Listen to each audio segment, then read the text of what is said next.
जय Hind defence lovers. आज की टॉप हेडलाइंस कुछ इस प्रकार है। इसराइल ने किया ईरान की न्यूक्लियर फैसिलिटी पर सबसे बड़ा ऑपरेशन। ईरान ने करी इसराइल के खिलाफ युद्ध की घोषणा। 2 सप्ताह के अंदर इंडियन एयरफोर्स के दूसरे अपाचे हेलीकॉप्टर की इमरजेंसी लैंडिंग। भारतीय सेना में शामिल हुए होममेड शत्रुनाश और अग्नि अस्त्र। और प्रोजेक्ट विष्णु के तहत भारत टेस्ट करने जा रहा है अपनी नई लॉन्ग रेंज की हाइपरसोनिक क्रूज मिसाइल।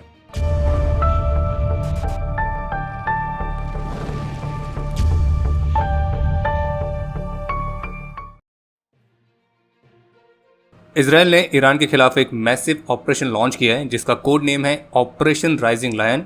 और इस ऑपरेशन में इसराइल ने ईरान की न्यूक्लियर फैसिलिटीज, मिसाइल साइट्स और एयर डिफेंस सिस्टम सहित 100 से अधिक स्ट्रेटेजिक लोकेशंस को टारगेट किया था। और इजरायली मिलिट्री की तरफ से ये कंफर्म किया गया है कि उनकी स्ट्राइक में ईरान की मिलिट्री के सीनियर ऑफिशियल्स की भी जान गई है, जिनमें जनरल मोहम्मद बागेरी, जनरल हौसेन सलामी और जनरल आमिर अली हाजीजादे ये मुख्य रूप से शामिल हैं। और इनके अलावा ईरान के 6 न्यूक्लियर साइंटिस्ट की भी इस स्ट्राइक में जान जाने की रिपोर्ट है। और ईरान के जिन मिलिट्री ऑफिशियल्स की इसमें जान गई है तो उनमें से जो हौसेन सलामी है तो वो ईरान के इस्लामिक रेवोल्यूशनरी गार्ड कोर यानी कि IRGC के कमांडर इन चीफ थे, यानी कि वो ईरान की one of the most powerful military organisations के प्रमुख थे। और जबकि मीडिया रिपोर्ट्स के मुताबिक इसराइल की स्ट्राइक में कम से कम 20 सीनियर ईरानियन कमांडर्स के जान जाने की रिपोर्ट्स हैं। और जबकि इस ऑपरेशन के अनाउंसमेंट के साथ ही इसराइल के प्राइम मिनिस्टर ने यह भी स्पष्ट रूप से कहा है कि ये जो हमले हैं आने वाले कुछ और दिनों तक जारी रहने वाले हैं, जिसका मेन टास्क है ईरान के न्यूक्लियर वेपन्स एम्बिशंस को पूरी तरह से एलिमिनेट करना। और ऑफिशियल कंफर्मेशन के मुताबिक इस स्ट्राइक में इसराइल ने ईरान के न्यूक्लियर एनरिचमेंट प्रोग्राम के सेंटर में टारगेट किया है, क्योंकि इसराइल का क्लियरली कहना है कि उनके पास ऐसे स्ट्रॉन्ग इंटेल्स थे कि जो ईरान है वो न्यूक्लियर वेपन्स को प्राप्त करने के बेहद ही करीब है। और अगर ईरान के पास न्यूक्लियर वेपन्स आते हैं तो वो इसराइल के अस्तित्व पर खतरा था और वो पूरी दुनिया के लिए भी एक बड़ा खतरा बन सकता था। और इसीलिए इसराइल का ये कहना है कि उन्होंने ये स्ट्राइक करी है। और इसराइल डिफेंस फोर्सेस की तरफ से बताया गया कि इस ऑपरेशन में 200 से अधिक फाइटर जेट्स शामिल थे, जिन्होंने ईरान में मिलिट्री और न्यूक्लियर टारगेट्स पर प्रिसिशन गाइडेड म्यूनिशन से स्ट्राइक करी थी। और इजरायली मिलिट्री का कहना है कि यह स्ट्राइक ईरान की न्यूक्लियर वेपन्स को विकसित करने वाली एबिलिटी को डिले करने के लिए जरूरी थी। हालांकि इसराइल की स्ट्राइक के बाद ईरान ने भी इसराइल की टेरिटरी की तरफ 100 से अधिक ड्रोन्स लॉन्च किए थे, लेकिन इसराइल का कहना है कि उन्होंने ईरान के अधिकतर ड्रोन्स को उनके टारगेट्स पर पहुंचने से पहले ही सफलतापूर्वक इंटरसेप्ट कर दिया था। और जबकि ईरान की मिलिट्री का यह कहना है कि इसराइल की इस हरकत के बदले ईरान के पास रिस्पॉन्ड करने की ऐसी कोई लिमिट नहीं है। और जबकि ईरान के मिलिट्री के सीनियर ऑफिशियल्स का क्लियरली कहना है कि जो इसराइल है वो भारी कीमत चुकाएगा। और जबकि इसराइल के डिफेंस फोर्सेस की तरफ से बताया गया है कि उनकी स्ट्राइक में ईरान की जो नतान्स न्यूक्लियर फैसिलिटी है उसका अंडरग्राउंड एरिया डैमेज हुआ है और इस एरिया में सेंट्रीफ्यूजेस, इलेक्ट्रिकल रूम्स और एडिशनल सपोर्टिंग इंफ्रास्ट्रक्चर के साथ मल्टी स्टोरी एनरिचमेंट हॉल थे। और वहीं IAEA यानी कि इंटरनेशनल एटॉमिक एनर्जी एजेंसी ने भी कंफर्म किया है कि नतान्स फैसिलिटी को डैमेज हुआ है और यहाँ पे किसी रेडिएशन लीक के लिए वे सिचुएशन को मॉनिटर कर रहे हैं। बाकी सिचुएशन को लेकर भारत का क्लियरली कहना है कि सिचुएशन को डीएस्केलेट करने के लिए डायलॉग और डिप्लोमेसी का ही इस्तेमाल करना चाहिए। बाकी इस इवॉल्व होती हुई सिचुएशन को भारत क्लोजली मॉनिटर कर रहा है और भारत ने दोनों ही पक्षों को कोई भी एस्केलेटरी स्टेप को अवॉइड करने की सलाह दी है। बाकी इस मिलिट्री ऑपरेशन को लेकर भारत में इजरायली मिशन ने एक बहुत ही क्लैरिफिकेशन जारी किया है और जिसमें उन्होंने बहुत ही स्पष्ट रूप से बताया है कि इजरायल ने यह ऑपरेशन क्यों लॉन्च किया, अभी क्यों लॉन्च किया और मिलिट्री ऑपरेशन कैसा था। और इसी नोटिफिकेशन में ही इस बात को मेंशन किया गया कि जो ईरान था वो किसी भी मूवमेंट पर न्यूक्लियर वेपन्स को प्राप्त कर सकता था। और इजरायल का यह कहना है कि ईरान इतना यूरेनियम प्राप्त कर चुका था कि वो 9 से अधिक न्यूक्लियर बॉम्ब्स को क्रिएट करने के लिए पर्याप्त होता। और जबकि अमेरिका ने क्लियर कर दिया कि ईरान के खिलाफ इस स्ट्राइक में वो शामिल नहीं थे और उनकी उच्च प्राथमिकता है इस रीजन में अमेरिकन फोर्सेस को सुरक्षित रखना।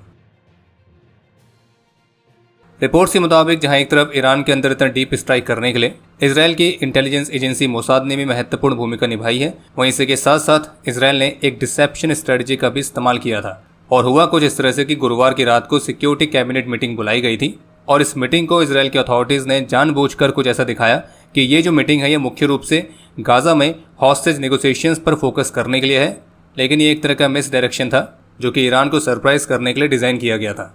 और एक्चुअल मीटिंग में गाजा में हॉस्टेज नेगोशिएशंस की नहीं बल्कि मिनिस्टर्स ने ईरान की न्यूक्लियर फैसिलिटी पर इसराइल के इस मिलिट्री ऑपरेशन को अप्रूवल दिया था।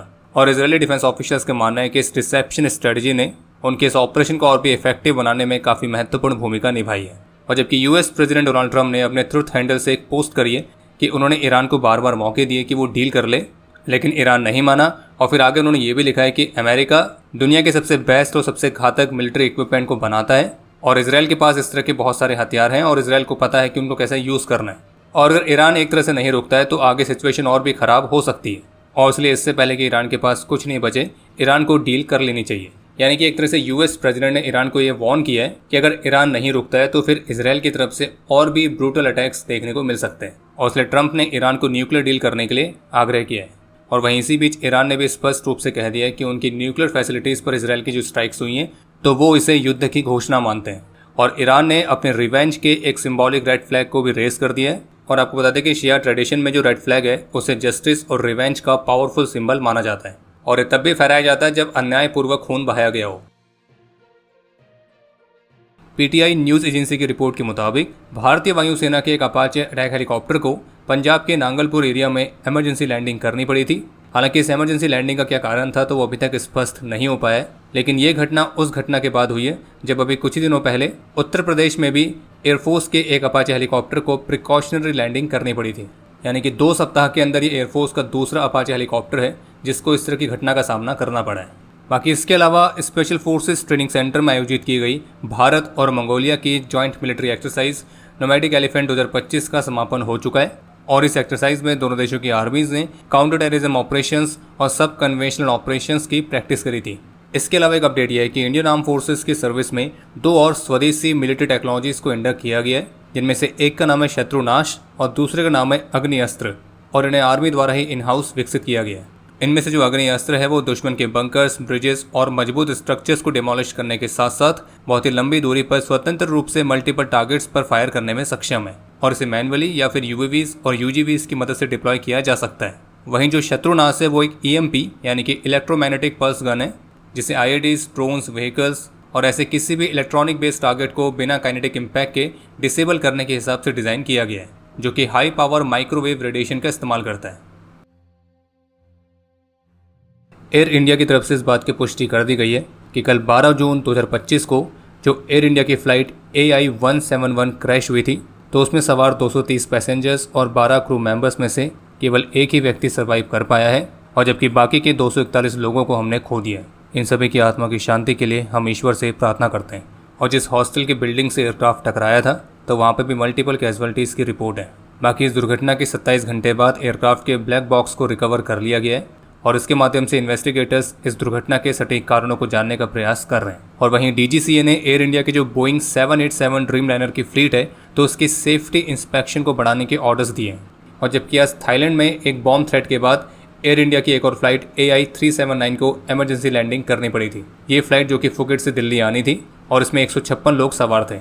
और बाकी सोशल मीडिया पर इस क्रैश को लेकर बहुत ही अलग अलग तरह की थ्योरीज चल रही हैं। भारत के एडवर्सरीज इसका भी इस्तेमाल कर रहे हैं अपना प्रोपेगेंडा रन करने के लिए, अपना नैरेटिव रन करने के लिए। तो उन सभी थ्योरीज, उन सभी नैरेटिव प्रोपेगेंडा से दूर रहें और इससे संबंधित किसी भी जानकारी के लिए ऑफिशियल सोर्सेज को ही कंसिडर करें। 11 जून से जकार्ता में आयोजित इंडो डिफेंस 2024 एक्सपो में डीआरडीओ ने भी अपनी फ्यूचर रेडी डिफेंस टेक्नोलॉजीज को शोकेस किया है, जिनमें अस्त्र मिसाइल, एवॉक्स platform, wheeled armoured platforms, Varunastra heavyweight torpedo, man portable anti tank guided missiles, तो इस तरह के अलग अलग वेपन सिस्टम्स शामिल हैं। वहीं इसके अलावा कुछ ऐसी भी रिपोर्ट्स हैं कि भारत के 5th जनरेशन फाइटर प्रोग्राम एमका के तहत जो 2 अलग अलग वेरिएंट्स बनाए जाने थे, एमका मार्क 1 और एमका मार्क 2, जिसमें से एमका मार्क 1 5.5 जनरेशन का एयरक्राफ्ट होगा। वहीं एमका मार्क 2 को लेकर कहा गया है कि इसे 6th जनरेशन फाइटर जेट के तौर पर विकसित किया जा सकता है। और एक और इंटरेस्टिंग अपडेट देखने को मिला है कि प्रोजेक्ट विष्णु के तहत भारत अपनी एक और लॉन्ग रेंज की हाइपरसोनिक क्रूज मिसाइल को टेस्ट करने की तैयारी कर रहा है। और भारत की जो ये लॉन्ग रेंज की हाइपरसोनिक क्रूज मिसाइल होगी तो ये मैक 8 तक की रफ्तार को अचीव करने में सक्षम होगी और इसकी रेंज लगभग 1500 किलोमीटर तक हो सकती है। और ये अपने साथ कन्वेंशनल और न्यूक्लियर दोनों ही तरह के वॉरहेड्स को कैरी करेगी। और फिलहाल इसे ETLDHCM तो इस नाम से जाना जा रहा है, जिसकी फुल फॉर्म है extended trajectory long duration hypersonic cruise missile. और वैसे अगर आपको प्रोजेक्ट विष्णु के बारे में जानना है तो इससे संबंधित एक आर्टिकल आपको हमारी ऑफिशियल वेबसाइट defenseexp.com पर मिल जाएगा। आप उसे हिंदी, इंग्लिश किसी भी लैंग्वेज में पढ़ सकते हैं। बाकी अब समय है आज के इतिहास का। आज ही के दिन 1999 में कारगिल में अपने अदम्य साहस और वीरता का परिचय देते हुए मेजर विवेक गुप्ता, सूबेदार सुमेर सिंह राठौड़, सूबेदार भंवर सिंह, कंपनी हवलदार मास्टर यशवीर सिंह, हवलदार सुल्तान सिंह, नायक चमन सिंह, नायक सुरेंद्र सिंह, लांस नायक बच्चन सिंह, लांस नायक जसवीर सिंह और राइफलमैन आशीष कुमार ने अपना सर्वोच्च बलिदान दिया था। मेजर विवेक गुप्ता को मरणोपरांत महावीर चक्र से, सूबेदार सुमेर सिंह को मरणोपरांत सेना मेडल से, सूबेदार भंवर सिंह और कंपनी हवलदार मास्टर यशवीर सिंह को मरणोपरांत वीर चक्र से सम्मानित किया गया था। आज के दिन 1999 में ही कारगिल में अपने अदम्य साहस और वीरता का परिचय देते हुए मेजर मनोज तलवार वीर गति को प्राप्त हुए थे। आज के दिन कारगिल युद्ध में टाइगर हिल को रिकैप्चर करते समय 18 ग्रेनेडियर्स के भी 11 वीरों ने अपना सर्वोच्च बलिदान दिया था, जिनके नाम हैं नायक प्रभराम, नायक राजवीर सिंह, लांस नायक श्याम सिंह, ग्रेनेडियर सुखबीर सिंह, लांस नायक राजकुमार, grenadier Surendra Singh, grenadier Manohar Lal, grenadier Sitaram, lance नायक विनोद कुमार, ग्रेनेडियर वेद प्रकाश और ग्रेनेडियर नरेश कुमार।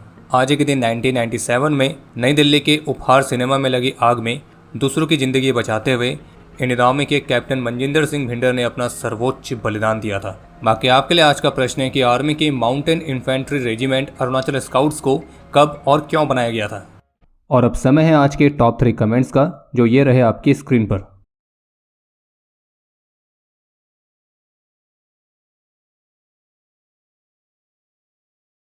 उम्मीद है आपको आज का एपिसोड पसंद आया होगा। पसंद आया तो वीडियो को लाइक करना ना भूलें। आपके कोई भी सुझाव या सवाल हो तो उसके लिए कमेंट सेक्शन ओपन है। और अगर आप डिफेंस रिलेटेड और भी एक्सक्लूसिव कंटेंट में दिलचस्पी रखते हैं तो आज ही प्ले स्टोर से डिफेंस स्क्वाड की सुपर ऐप को डाउनलोड करना ना भूलें। और अगर आप चैनल पर पहली बार आए हैं तो squadron.in पे जाके हमारे नए डिज़ाइंस को भी चेकआउट जरूर करें। बाकी जल्द मिलेंगे नए एपिसोड के साथ। तब तक के लिए जय हिंद, जय भारत।